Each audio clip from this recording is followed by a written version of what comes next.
Hello everyone, welcome back to JC academy. आज की video में हम टीचिंग एप्टीट्यूड का नया टॉपिक पढ़ेंगे विच इज़ क्रिएटिविटी ब्लॉक्स। बहुत सारे बच्चों के लिए ये टॉपिक न्यू होगा, तो प्लीज़ आप परेशान मत होइए, वीडियो एंड तक ज़रूर देखिएगा। हम बेसिक से स्टार्ट करते हुए एडवांस में जाएंगे और हम वो क्वेश्चन भी देखेंगे जो आपसे एग्जाम में पूछा गया है। अगर आप चैनल पे नए हैं और चैनल अभी तक सब्सक्राइब नहीं किया है, so do subscribe our channel. It will only take 1 to 2 seconds। In JC academy we as educators हम आपके टाइम का बहुत रिस्पेक्ट करते हैं and we only focus on high quality content जो आपके एग्जाम रेलिवेंट हो। I am your educator for paper 1, Aradhana Tagotra. These are the shining stars of JC academy जिन्होंने दिसंबर 2025 में अपना एग्जाम क्लियर किया था। और अगर आप भी चाहते हैं कि जो आने वाला अटेम्प्ट है वो आपका जीआरएफ अटेम्प्ट हो, so JC Academy is offering a complete foundation course for paper 1 and paper 2 management with multiple validity options. Also, complete foundation course for paper 2 is available. You can call on the given number or you can visit the official website. For paper 1 foundation course, currently JC Academy is offering a scholarship offer where if you are using the code GIFT50, you can avail flat 50% off on the course. For any query, you can call on the given number. Now, starting with the class, what is creativity? So, creativity is the ability to see new relationships, to produce unusual ideas, and to deviate from traditional patterns of thinking. आपने एक term सुना होगा status को। Status को का मतलब क्या होता है? जो चीज जैसे चल रही है वो वैसे ही चलती रहेगी।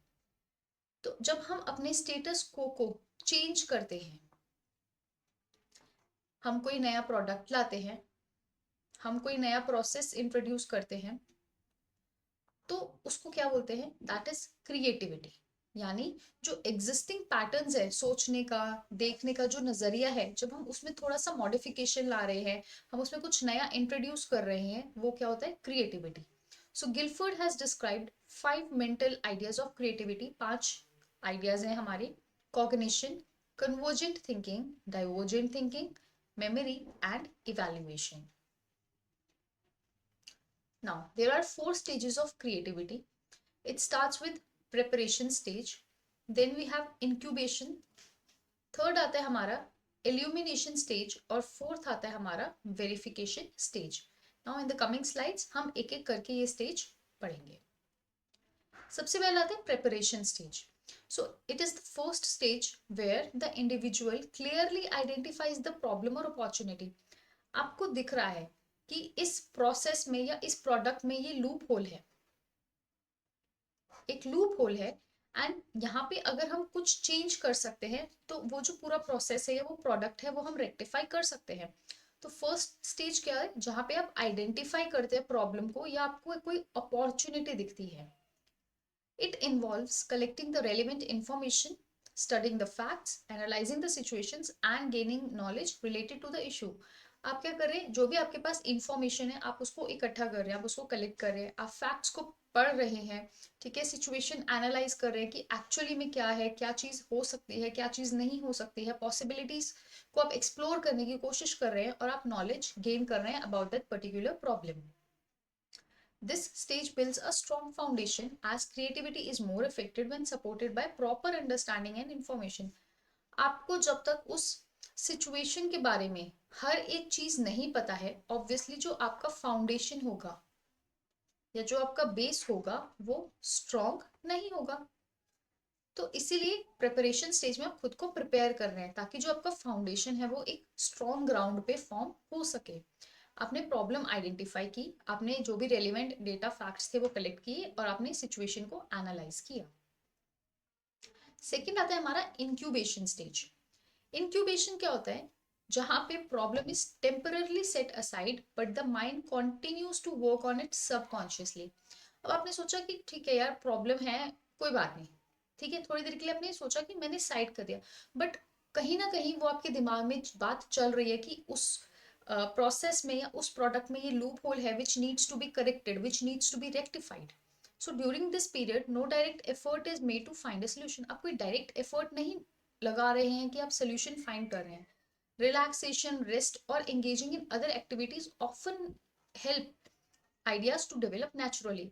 अब आप क्या कर रहे हैं, आप अपना माइंड डाइवर्ट करने के लिए आप अलग अलग कामों में अपना ध्यान लगाने की कोशिश कर रहे हैं, आप रिलैक्स कर रहे हैं, आप कुछ कोई दूसरी एक्टिविटी कर रहे हैं जिसमें आप बिजी रहें।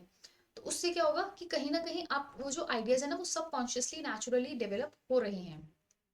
सो this stage allows new connections and perspectives to form. उससे क्या होगा कि आपका नया पर्सपेक्टिव बनेगा, नजरिया बनेगा सोचने का, एक नया पॉइंट ऑफ व्यू बनेगा उस सिचुएशन को, उस प्रोसेस को देखने का। सो सबकॉन्शियस प्रोसेसिंग ऑफ आइडियाज, आप सबकॉन्शियसली आइडियाज को प्रोसेस कर रहे हैं। Mental relaxation from the problem and formation of the new association, this is incubation stage. फिर आता है illumination stage. So illumination is the stage where a creative idea or a solution suddenly becomes clear. Incubation में आपके बहुत सारे दिमाग में ideas चल रहे थे subconsciously, and all of a sudden एक आइडिया, एक सोल्यूशन बहुत ज्यादा आपको लगता है कि हाँ ये हो सकता है। ऐसा तो नहीं है कि एक प्रॉब्लम का एक ही सोल्यूशन होगा, there will be multiple solutions, but every solution have its own pros and own cons. ठीक है, किसी का कुछ एडवांटेज होगा, किसी का कुछ डिसएडवांटेज होगा, लेकिन कुछ कोई एक आइडिया तो ऐसा होगा ना जो आपको फिजिबल लगेगा कि हाँ ये चीज हो सकती है। So it is commonly referred to as aha or eureka moment. That aha moment, oh yes, I got it. ठीक है? So at this stage, the individual gains insight into how the problem can be solved or how a new idea can be applied. आप कैसे उसको solve कर सकते हैं या फिर जो आपको idea वो कैसे apply कर सकते हैं. So sudden emergence of an idea, clear insight into the solution and creative breakthrough. Last stage आता है हमारा verification stage. Verification is the final stage of the creative process where the idea is tested and evaluated. आपने idea निकाला, आपने समझा कि ये idea feasible है जो हम अप्लाई कर सकते हैं, अब उसको टेस्ट भी तो करना है, फिर उसको इवेलुएट भी करना है। The solution is examined for feasibility, practicality and usefulness. क्या वो फिजिबल है, क्या वो प्रैक्टिकली चीज पॉसिबल है, क्या वो बेनिफिट देगी उस प्रॉब्लम की सोल्यूशन के लिए। तो हम ये सब चीजें वेरिफिकेशन स्टेज में कंसिडर करते हैं। Necessary modifications are made before implementing the idea. So idea implement करने से पहले हमें कुछ मॉडिफिकेशंस करनी पड़ती हैं, कुछ चेंजेस करने पड़ते हैं, कुछ चीज़ें ऑल्टर करनी पड़ती हैं, वो हम हर चीज़ वेरिफिकेशन स्टेज में करते हैं। So this stage ensures that creativity leads to effective and workable results. So testing and evaluation of idea, refinement and improvement, and practical implementation. So these are the 4 stages of creativity. और ये जो आपका sequence है, the sequence of creativity process, ये भी आपका एक PYQ है। आपको 4-5 ऑप्शंस दिए थे और आपको उसको सीक्वेंस में लगाना था। तो first is preparation, then we have incubation, illumination and then verification. Then comes creative block. अब क्रिएटिव ब्लॉक होता क्या है? मैम आपने बताया कि हम क्रिएटिव ब्लॉक पढ़ेंगे कि क्रिएटिविटी ब्लॉक क्या होता है, उसके डिफरेंट टाइप्स के होते हैं, बट एक्चुअली में होता क्या है? So block, block means hinder, बाधा, barrier. So creative block is a phenomena rooted in both psychological and neurological factors. Psychology means which is related to mind.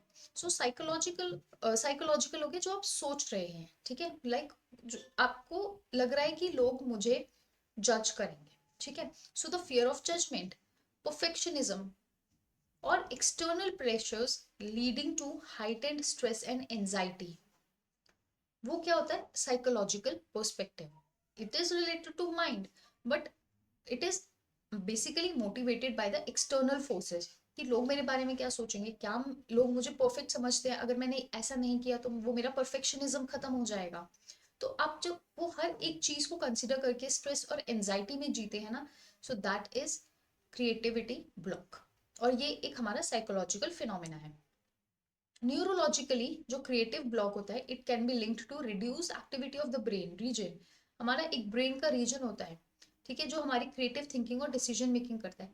जब वहां पे जो आइडियाज है वो कम क्रिएटिव होने लगे, या हम वहां पे एक बैरियर बन जाए, एक ब्लॉक बन जाए because of any reason, obviously when you are stressed you are not able to think out of the box, you are not able to think creatively.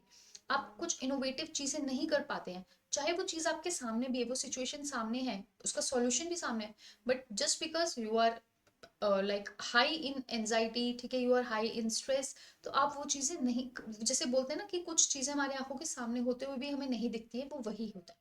तो जो हमारा क्रिएटिविटी ब्लॉक है, it is a kind of hinder, जहाँ पे आपको जो creative ideas हैं वो नहीं आते हैं, because it can be due to external pressure, ठीक है, और it can be like in your brain, जो क्रिएटिव थिंकिंग करता है वो चीज नहीं हो रही है।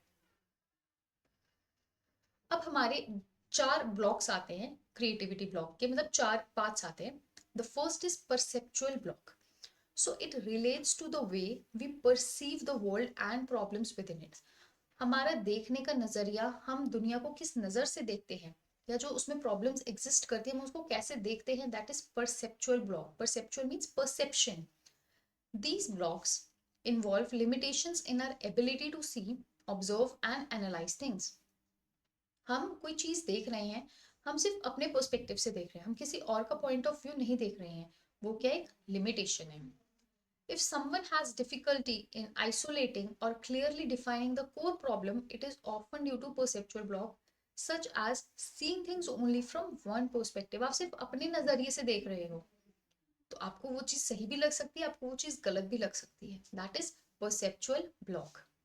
Being overwhelmed by too much information or failing to use all senses and observation. आपके पास या तो पूरी इंफॉर्मेशन नहीं है, या फिर आप सारे सेंसेस का यूज नहीं कर पा रहे हैं उस पॉइंट ऑफ व्यू को जानने के लिए। तो ये सब कहाँ आता है हमारा परसेप्चुअल ब्लॉक में। So difficulty in isolating the problem.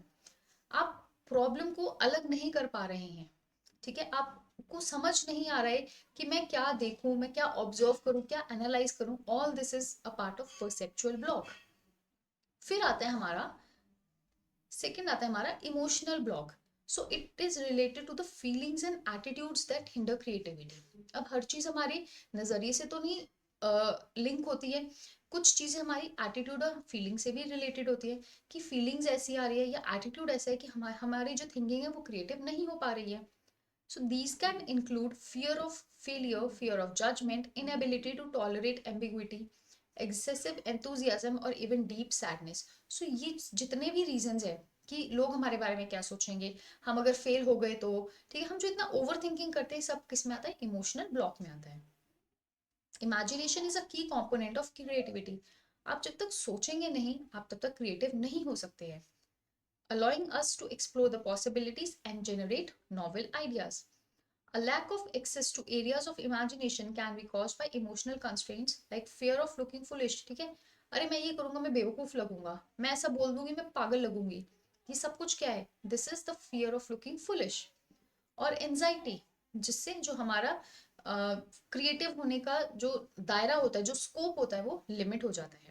So the lack of access to areas of imagination, it is link to emotional block. क्यों, जब आपको डर लगता है कि लोग क्या बोलेंगे, मैं कैसे दिखूंगी, मैं पागल लगूंगी, मैं फुल लगूंगी, ठीक है, ये सब चीजें क्या है, आप अपने इमेजिनेशन को लिमिट कर रहे हैं, आप उसका जो स्कोप है आप उसको कम कर रहे हैं, तो वो क्या आता है, इमोशनल ब्लॉक। थर्ड आता है हमारा intellectual block. So it stems from the limitation in the cognitive process required for problem solving and idea generation. Intellectual, दिमाग। सो आपको जब कोई प्रॉब्लम सॉल्व करना है या कोई आइडिया जनरेट करना है, जब आपको उसमें कोई लिमिटेशन आ रही है, आपको उसमें कोई बैरियर आ रहा है, वो क्या होगा, हमारा intellectual block. These might involve using inadequate problem solving strategies, having incorrect assumption or simply lacking the necessary knowledge or information. आप कोई प्रॉब्लम सॉल्व करने जा रहे हैं बट आपके पास उसकी पूरी नॉलेज ही नहीं है, या फिर आपके पास उसके हाफ नॉलेज है, तो आप कैसे कर सकते हैं।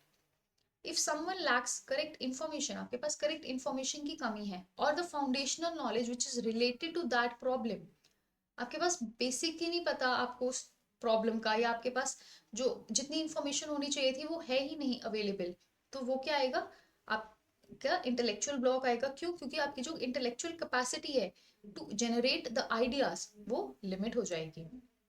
सो लैक ऑफ और incorrect information, it is a characteristic of intellectual block.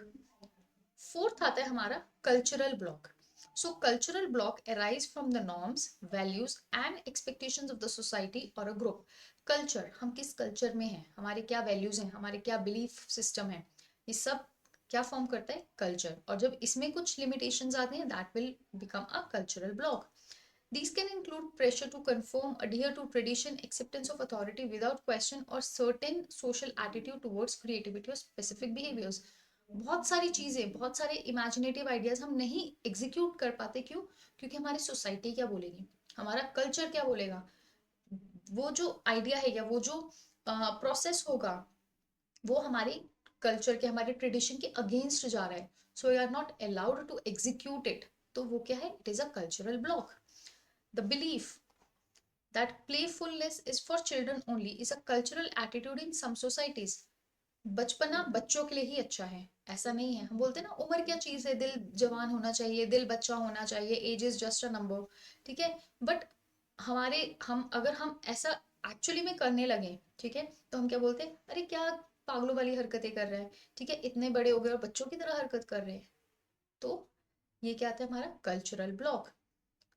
So it discourages experimentation, risk taking, and non serious exploration, which are often vital for creative breakthroughs.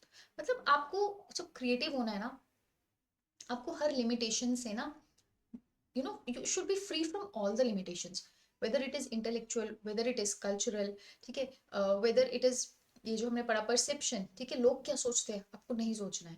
अगर आपको लगता है कि आपका आइडिया नॉवेल है, आपका idea feasible है and it will actually solve a problem, ठीक है, प्रैक्टिकली एप्लीकेबल है, so you should go for it. आपको नहीं सोचना चाहिए. बहुत सारे लोग, बहुत सारे बच्चे, ठीक है, इस ये चीजें सोचते रहते हैं, स्पेशली विमेन्स, ठीक है, वो अपने उस बाउंड्री से ना बाहर नहीं आ पाती हैं, तो वो उसी बाउंड्री में ना फिर रह जाती हैं. तो ये जितने भी ब्लॉक्स हैं ना, ये क्रिएटिविटी ब्लॉक्स हैं. तो अगर हम बात करते हैं playfulness is for children only, ये हमारा प्राइम एग्जांपल आता है कल्चरल ब्लॉक का, कि जो बचपना है वो बच्चों के साथ ही अच्छा लगता है. आप जब बड़े हो जाते हैं, you should act mature and you should act responsible. So these are the 4 blocks. तो पहला हमने पढ़ा perceptual, emotional, intellectual and cultural block. अब देखिए, ये क्वेश्चन था जो आपको प्रीवियस ईयर क्वेश्चन में, मतलब this is one of your previous year questions जो आपसे पूछा गया था. Name of the creativity block and action, perceptual, emotional, intellectual and cultural, और ये दिया था. मैंने अभी आपको बताया कि कल्चरल ब्लॉक क्या था, हमारा प्लेफुलनेस वाला. ठीक है, डी का 3 करते ही, ये देखिए, अगर आपको एक भी पता था ना, आप आराम से 3 ऑप्शंस एलिमिनेट कर सकते थे. परसेप्चुअल हमारा क्या था, जब हम आइसोलेट नहीं कर पाते. इमोशनल क्या था, जब there is a lack of access, कि हमारे जो इमेजिनेशन की बाउंड्री है वो लिमिट हो रही है. और इंटेलेक्चुअल क्या था, हमारे पास आधी इंफॉर्मेशन है या इनकरेक्ट इंफॉर्मेशन है. सो ए का 1, सॉरी ए का 2, बी का 4, सी का 1, डी का 3, ऑप्शन नंबर ए हमारा करेक्ट आंसर हो जाएगा. ये मैंने एक आपको समरी दे दिया है कि परसेप्चुअल ब्लॉक मतलब जब there is a difficulty in isolating the problem. Emotional block when there is a lack of access to imagination of areas. Intellectual, you have lack or incorrect information. And we have cultural block, that is playfulness is for children only attitude. So I hope आपको ये class अच्छी लगी होगी. This was a new topic जो आपका teaching aptitude में introduce हुआ था. अगर आपने नोट्स नहीं बनाया तो ज़रूर बना लीजिएगा, और जो इसके कीवर्ड्स हैं उनको ज़रूर अपने नोट्स में लिख लीजिएगा. Once again, a quick reminder, JC Academy is offering all these courses as per your preparation. आपको जो अच्छा लगता है आप वो परचेज कर सकते हैं, ताकि जो आपका आने वाला अटेम्प्ट है वो JRF अटेम्प्ट बन सके. And these are the social media handles of JC Academy. अगर अभी तक आपने कनेक्ट नहीं किया है तो ज़रूर कर लीजिए, to keep yourself updated with the upcoming classes. And thank you so very much. See you soon. Bye bye and take care.